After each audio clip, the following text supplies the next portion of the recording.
Syedaralun, para pejabat dan sipir Lembaga Pemasyarakatan atau Lapas Kelas 2 Loksmawe mengikuti pelatihan menembak di lapangan tembak Polres Loksmawe pada Rabu 14 September 2022. Tujuan kegiatan ini dalam rangka pembinaan fisik, mental, dan disiplin para sipir.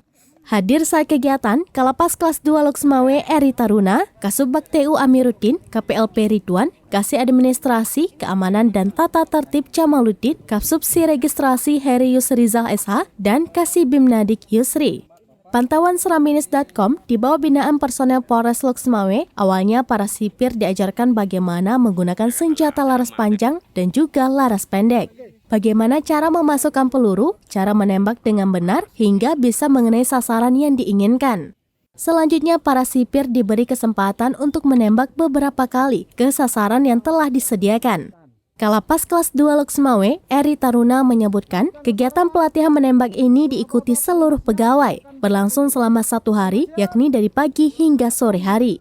Tujuan kegiatan ini sendiri untuk melatih keterampilan menembak para sipir, termasuk dalam upaya pembinaan fisik, mental, dan disiplin para sipir. Jelaskan apa kegiatan kita hari ini, Pak? Latihan menembak dari dengan Polri. Untuk hari ini latihan sampai sore hari ini. Seluruh pegawai saya berharap ikut semua. Tujuan dari kegiatan ini sendiri, Pak? Melatih keterampilan mereka menembak. Karena situasi di dalam juga kita nggak ragu, kita tahu kita bagus terus selamanya kan. Iya. Harus standby. Iya, siap. Ini cuma 1 hari atau gimana, Pak? 1 hari rencananya. 1 hari. Ini nampaknya di spanduk kita lihat pelatihan mental, disiplin, latihan. Selain menembak apa aja kegiatannya, Pak? Menembak itulah untuk menciptakan disiplin. Oh, siap. Dari Loksmawe, Terima kasih, Saiful Pak. Bahri, Serambi On TV.